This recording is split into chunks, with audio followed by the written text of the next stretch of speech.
is KCIM Sports Rewind for you here on this Tuesday. KC Miners joined with Jeff Blankman and Mason Nealon here in studio. First full week of the spring sports season got underway on Monday. You guys had your first track meet on Thursday last week? Yeah, and what a difference in conditions between Thursday and Monday. Let's just say that. Well, I agree so too. I mean, yeah.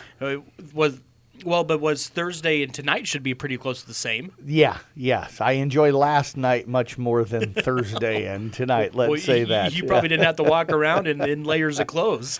Yeah, it could have been in shorts and a T-shirt last night. And Audubon does. I was down at Audubon and Mason went up to Lake City. He probably was in shorts and a T-shirt. I know Jeff Storyhan and I were down in Audubon at that one until about 8 or so, 8 o'clock when they wrapped up because they run such good meet that it didn't take very long to get through that meet. But just what a beautiful night. And it was a little windy early.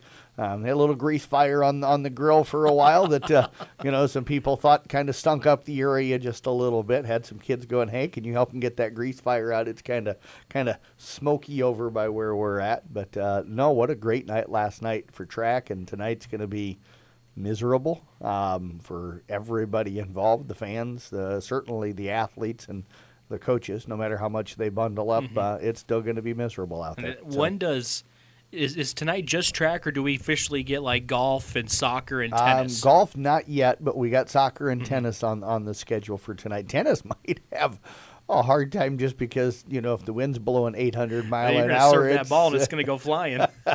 Yeah, whoever's hitting into the wind is certainly going to have whether it's either going to be an advantage or a disadvantage, because if, you can hit it as hard as you can, probably just to get it across the net, and on the other side, you're going to have to just lightly touch it.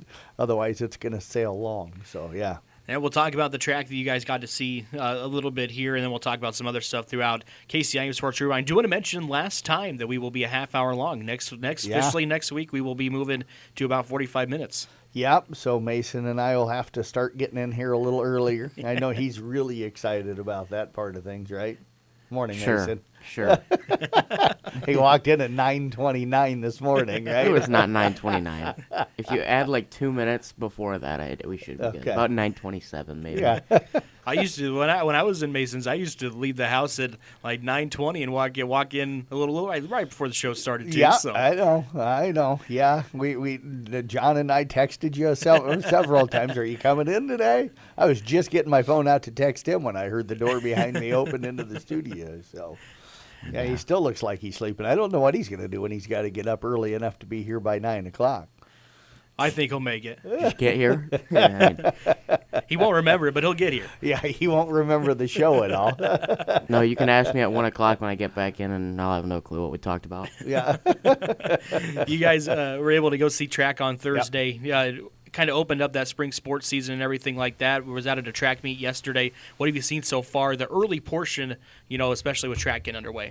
I'm really happy with, how things have gone for the teams that have competed so far.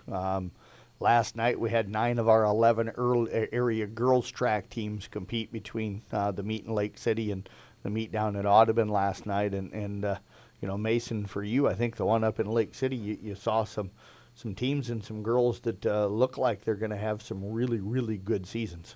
Yeah, I mean, I look at the Glidden girls, and they did pretty good. Cassidy Wink did really good in the hundreds. I know Jenna Subert was right behind her in that as well. Maya Ridgely in that from South Central did pretty good. And then I kind of joked with Wendy Veit because she was standing there as the hundreds were going on for the boys, and I was like, what do you got coming up? And she goes, 400s open and 400 hurdles. And I asked her, I go, how do you think you're going to do? And she goes, I don't know. This is my third time running the 400 and whatever, and just hurdles are kind of hurdles. And I go, you're a returning state qualifier, though, and did pretty good in the 400 hurdles. I remember she's like, whatever. And so she ended up going first, I think, in both. Yep. So I'm like, well, that's pretty good. But I watched their shuttle hurdle. They did pretty good. But it was kind of a fun meet. I got to talk to some of the kids and just kind of walk around. And I got there kind of right after the high jump was done and the long jump was done. So all that there was just the guys throwing events and a little bit of the girl throwing events and then just the running events. Yeah, absolutely. And speaking of Wendy, she also won the long jump. So 3 titles for her, actually 4 last night because she was part of that shuttle hurdle that won for East Sac County. So runner-up in a way last year for our girls, track athlete of the year, off to a really good start. And our reigning girls track athlete of the year, off to a good start. Tristan Gordon took second in the shot put and won the discus. Miranda Gertis, also from Esac County, was the champion in the shot put and finished up second in the discus. So what I like about that is I think we're going to have a good battle between those two at a lot of track meets this year because they'll see each other quite a bit. Do you think any of the boys stand out so far for you? You know, we talked about a couple of the girls. Any of the boys stand out? I know they haven't ran a whole lot yet, but any of the boys stand out so far? Mason, you were at the only meet that had boys last night. So. Yeah. I mean, when I look at it here, I didn't get to see Landon run a whole ton. I got to see his 100-meter dash, but I wasn't there for the 200.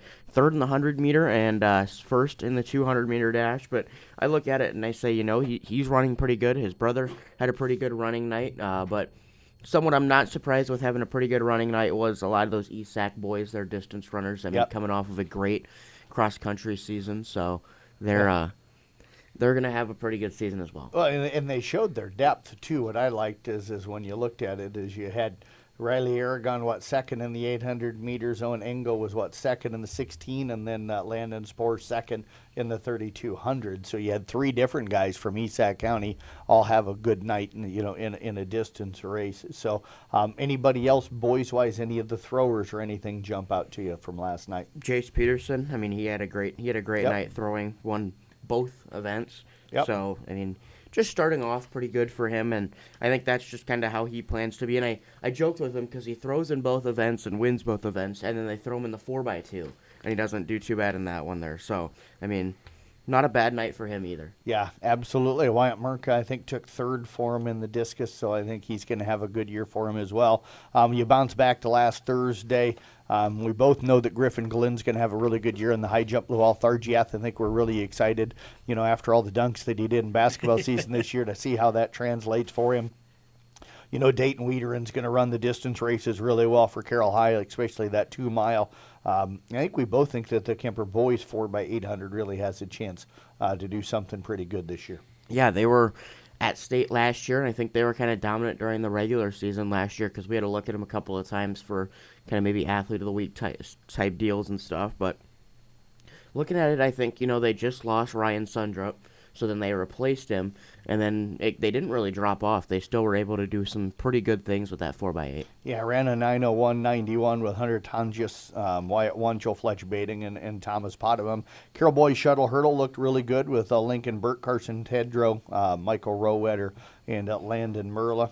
Thomas Potabom ran well in the 400 meters. So I think we've got, some kids on the Carroll and Kemper teams that we've gotten a chance just to see. Once Carson Tedrow, we kind of joked with Michael Rowetter yesterday. What did he say? That we can ask Carson anything we want about the 400 hurdles because he'll have all the answers.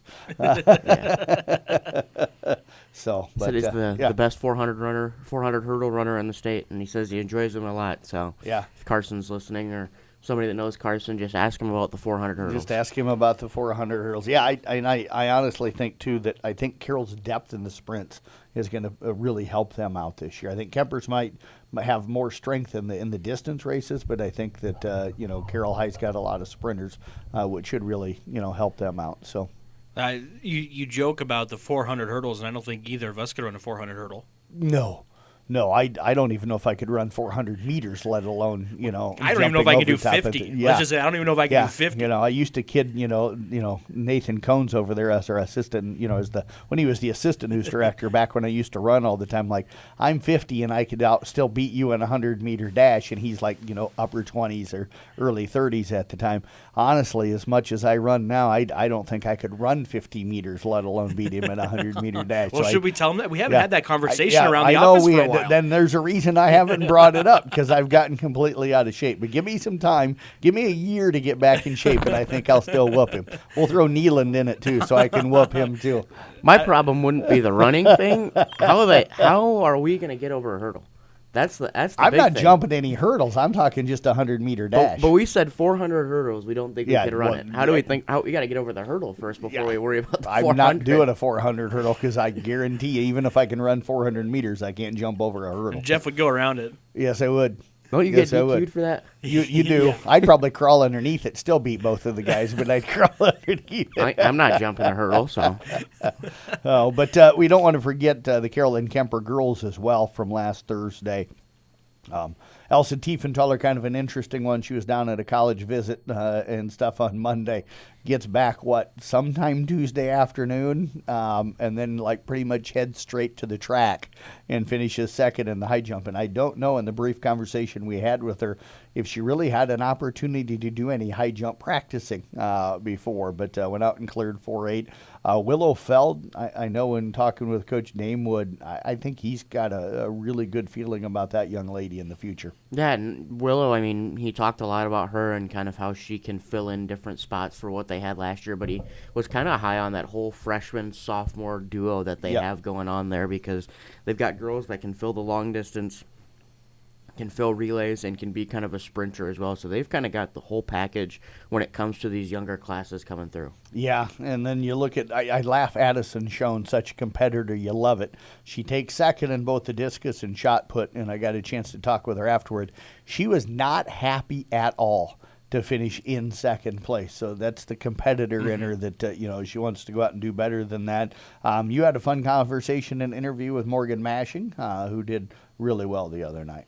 Yeah, she did both the 100 and the long jump when we were there. Obviously won the long jump and took third in the 100-meter dash. And I think she was just more happy to go find some clothes and a blanket or something to stand in because it was freezing. But yes. I think she was also glad, she kind of joked with me, she's glad that they were running from north to south that day and not south to north, because it was miserable going up north. Yeah, by the time we got to those races, it was so windy and cold. I think the wind chill was below freezing. It was 28 at the time. So, we're pretty smart in the fact that when a kid finishes a race, it's like, go get your sweats back on, go get a blanket on. We're not going to make you stand out here and talk to us for 5-10 minutes, because even before they run, they're standing around, in their uniform and stuff without their warm-ups on, and it can get pretty chilly, in those kind of situations. Destiny Rizzleman ran well for Carroll, their 4x200 with Macy Schaefer, Maggie Dirks, Macy Simmelink, and Willow Feld did well. A lot of those same girls part of that shuttle hurdle.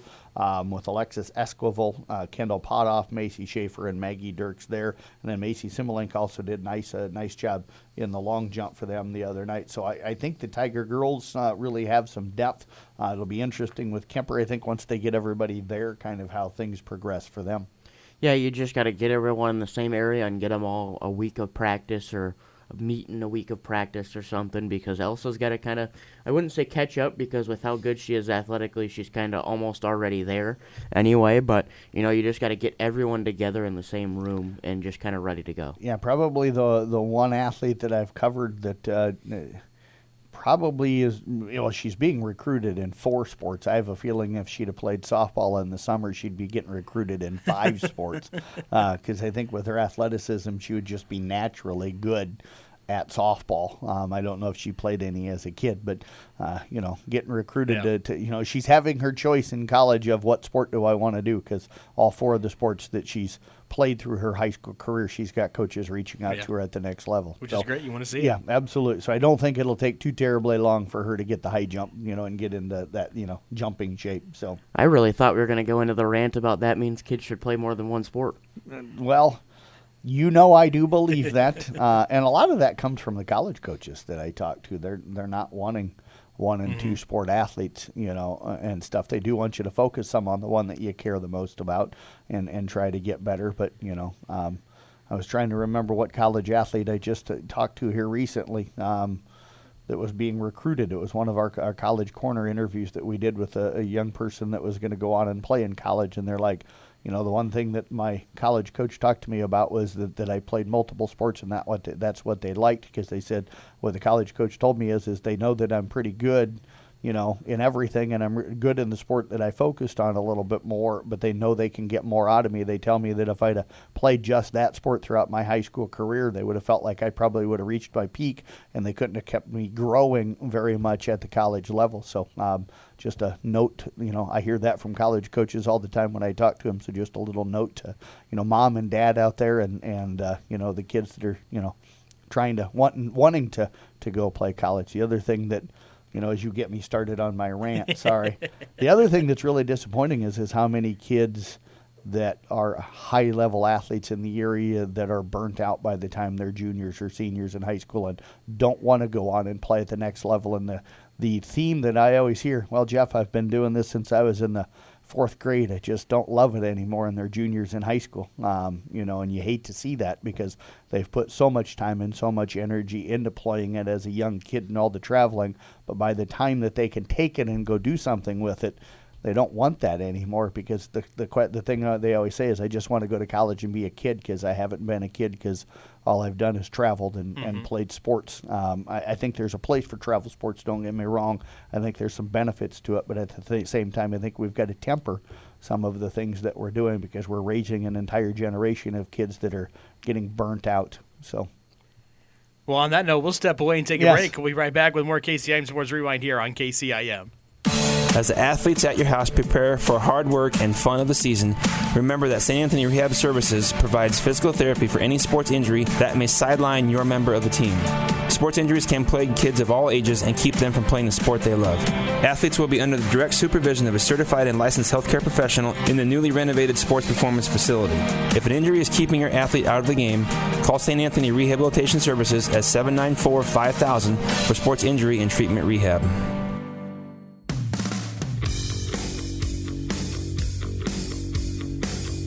We are back on KCIM Sports Rewind for you guys here on this Tuesday morning. KC Miners joined with Jeff Blankman and Mason Nealon here again on this Tuesday. And guys, I know we haven't quite started golf and tennis and soccer yet, but that stuff getting started. Most of it tonight. Golf is going to be wait a little bit, but expectations going forward for some of the teams we might see, with golf and soccer and tennis and that stuff. Kemper girls soccer team ranked 11th to start the season. Those rankings just came out yesterday afternoon. So, you got Sierra Pudens. You said top 10 in the state in returning goal scorers. She's 8th in the state in returning goal scorers with 30. So we talked about it the other time when we talked about her record. If she puts up another 30 plus, maybe even goal season here as a senior, that record's going to look real good on that board. Yeah, it might be a long time before anybody breaks that record. Absolutely. But I think the Carroll boys have got a chance to be really pretty good this year as well. Yeah, I think that they're going to be really solid. They just bring back a lot of pieces. It's not about anything that they've added. They've just gotten a year older because, the Polking boys have played since they were freshmen. Landon's been playing a couple of years now. But you're just getting the same kids, but just kind of doing it all over again. And it'll be interesting with tennis this spring. It's the first spring we don't have girls tennis because they played in the fall. So they played last spring and then did their season for this year in the fall. So we've just got the boys. I know the Kemper boys only have 5 out. So that's going to be fairly tough for them. That's not even a whole team. You need 6 to do it. They'll be able to play, but they're going to give up a loss in singles automatically in every single meet that they go to and match that they go to. So that'll be interesting. I know you had Audubon Boys Media Day, and they're at 5 as well.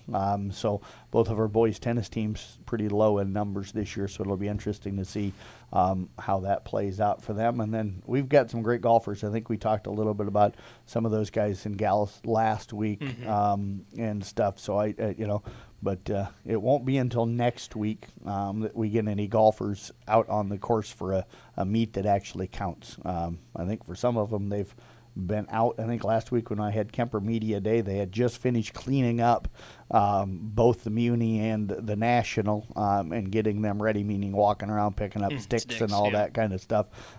So that day was going to be their first day, I think, getting out on the course to actually hit the ball on the course and kind of get started. So it's crazy how that works, with golf and everything. Because is it the fall where we're going to start getting boys golf, or one of them too, as they move into the fall, or has that kind of been canned? That's been canned. They had talked about doing that, but I think everything that didn't move the last little wave, I think, is either put on hold or not going to happen now. So I think we're going to stay with, soccer, golf, track, and then boys tennis in the fall part of the year, in the spring part of the year, excuse me. So yeah. One thing I do want to mention, I don't know if you guys saw this, but I saw this morning. Exira Elkhorn Kimballton football moving to JV only. Yep. They announced that midway through last week, I think it was. I knew that they've had some numbers issues. They were hoping to share with Cam and they thought that they would be able to stay 8-man, and doing that because of the school numbers. From everything I kind of understand in conversations with people down there, and then it sounded like that would have ended up bumping Cam up to 11-man football. Same thing with Audubon. If they'd have tried to share with Audubon, they would have been up to 11-man football. So they thought the Cam route might work, and then when they found out that it wasn't going to work, so sad to see that. We're getting more and more of those smaller schools.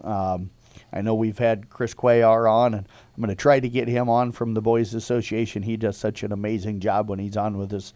But I'm going to try and catch up with him maybe now that we start to go to the 45 to 50-minute long show. We can get a guest on each week, but going to try to get him on and talk about it. I've always wondered, like Nebraska, I think South Dakota does it too. They do 6-man. Yeah, South Dakota does 9. Okay.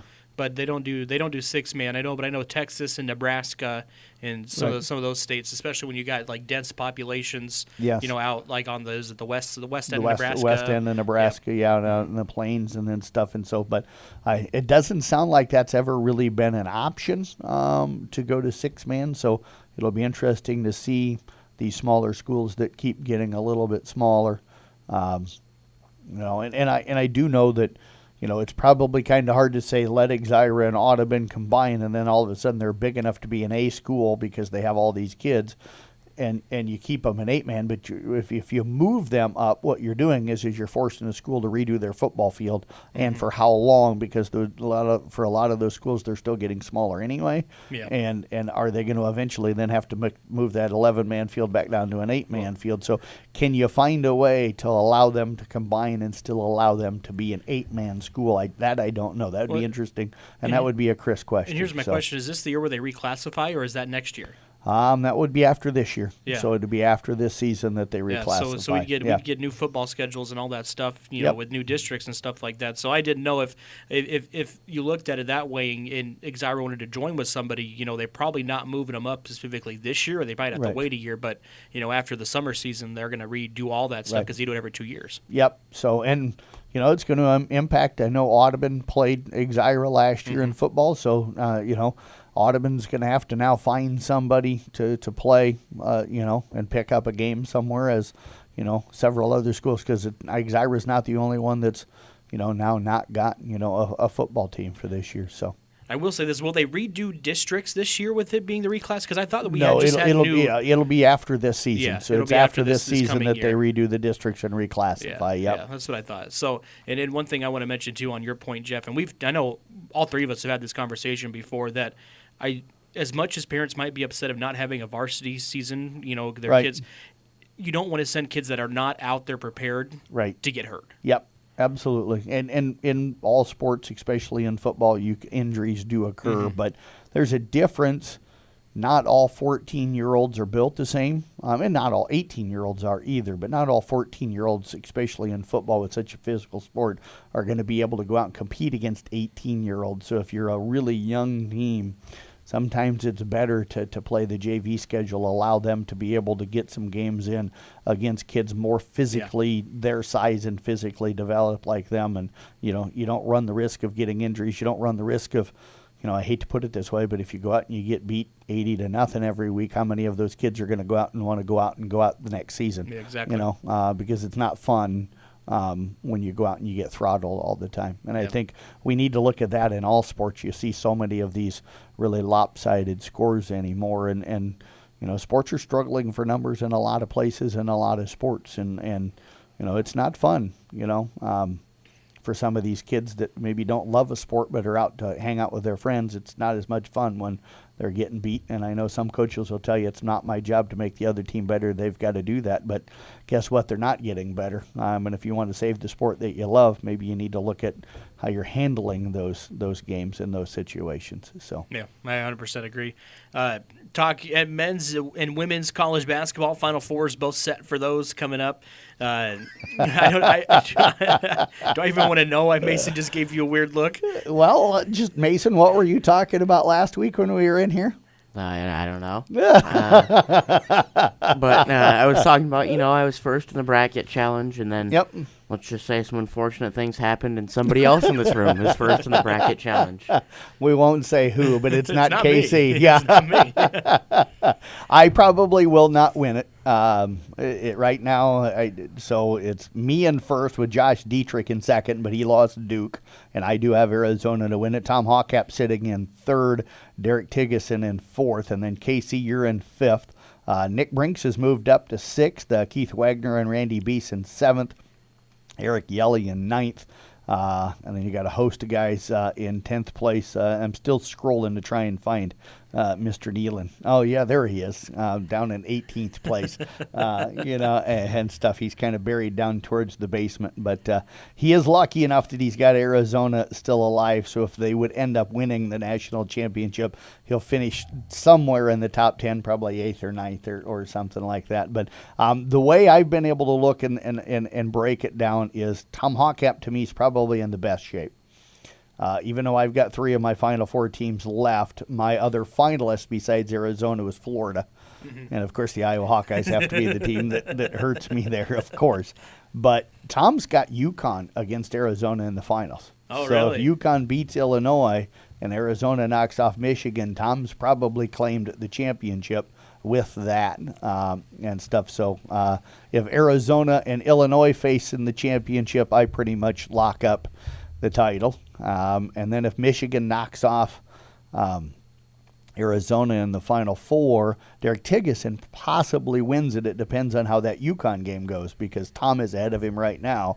Tom could end up staying ahead of him if UConn beats Illinois, and then UConn beats Michigan for the national title. Tom could still end up. So that's kind of I just know I don't have a chance. Yeah, no. And who do you have again? I had Arizona and Duke in my final. Yeah. So you'll finish top 10 if Arizona wins the whole thing. The nice thing is there's no way I can fall below the guy that's sitting over to my left, who talked and talked and talked before the pool about how bad he was going to beat me. So makes me feel pretty good. So I saw somebody put something out on Twitter the other day, and it was after the Final Four got picked and all that stuff for the men's. Yep. They said, because the NCAA has been looking at some way to spice up the tournament a little bit. Right. He said he thought it'd be interesting if they went through and after the first weekend, you reseeded the 16 teams. Right. And then, therefore, because then you wouldn't come into this situation where you've got, probably the 2 best teams that are left in Michigan and Arizona playing each other. They'll play in the national championship game. That would more than likely potentially be your national championship game. Yep. Yeah. The only thing, I guess I look at it this way. I think Michigan and Arizona are the 2 best teams. But I've seen it before where it happens in football too. That semifinal round game, that's the national championship. Whoever wins that one, they ain't going to have any problem winning the national title. And then the team that comes out of the other side comes in and says, hey, don't forget about me. I'm here because I'm a good ball club. Who would have thought that UConn would have came back against Duke when they were down big? Yep. I had them picked to beat Duke, so I was really happy. I don't like UConn. Dan Hurley is a heck of a good coach. Yeah. Not going to say I always like his antics, but heck of a good coach. So, and then on the girls' side, we can't forget about the women's bracket. Keith Wagner right now in first, Josh Dietrich in second, Josh Cervini in third, Tom Peterson in fourth. Interesting thing, he's the only one with UCLA. Everybody else that's got a champion left has got UConn. So Tom could end up winning the women's bracket if UCLA ends up winning the championship. The funny thing about that, Mason was already raising his hand. I think he's got a comment on it. But Tom could win the women's, but where's he at in the men's? About the same place I am in the women's.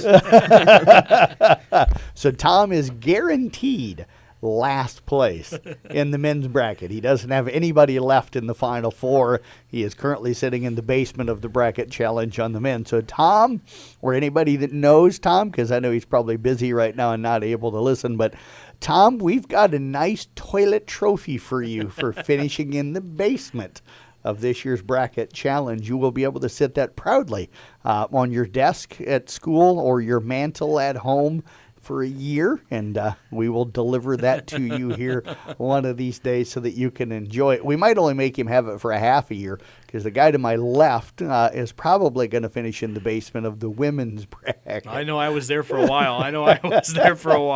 I picked Iowa, and let's just say Iowa let me down. Yeah, well, if UConn loses in the Final Four to South Carolina, then the people behind you currently probably won't be able to gain on you. So you might not finish in the basement. But yeah, that Iowa pick was that Iowa pick was, but not for the women's probably. They were a really good team. But I picked Iowa to have a run in both brackets, and only one of them worked. Yep. So only the men's worked for you to have them on that big run. We're getting close to time ending here for you guys on a KCIM Sports Rewind. That'll wrap us up. You can check out a podcast of this coming up. Just Jeff's got something. Yeah, I do want to add, we've changed up our Brinks Exterior Sports Report on the website and stuff, and I'm kind of excited about it. We still type up all the results, but instead of typing like a recap story, Mason and I, depending on the sport and the gender that night, and it'll rotate through us, but we do an audio recap of the night. So, if you want to listen to it like it's a podcast, you can kick it on to right on the top of the page above all the results on the Brinks Exterior Sports Report page. So it's an audio recap of the night before with a few extra details thrown in there and stuff. And then if you miss anything, you can still scroll down. But the Brinks Exterior Sports Report looks just a little bit different than what it's been in the past. And Mason, what are you thinking of it after we've done it now for 2 nights? Yeah, I'm a big fan of it. It saves a little time, so it makes it a little bit easier for us to kind of go throughout our night and get it done. But at the same time, it's, when we would type, we would just type champions, first place, second place, third place. But when you're talking about it, it goes a little faster, so it allows us to do kind of that top 6 or top 8, depending on the meet. Yep. So, and we'll do that for all of the different sports. That's kind of how we're going to recap the Brinks Exterior Sports Report. You'll still get, like in basketball, you'll still get the box score. You'll still get all of the stats for all the area kids. But instead of a story, you'll get like a little breakdown of the game on an audio report for that night. So. Yeah. Hey, there you go. That's new stuff coming to the city. Check them out at sports.13kcim.com. Catch us at a new time next week. You've been listening to KCIM Sports Rewind here on this Tuesday. Western Iowa's news and classic hit station is 1380.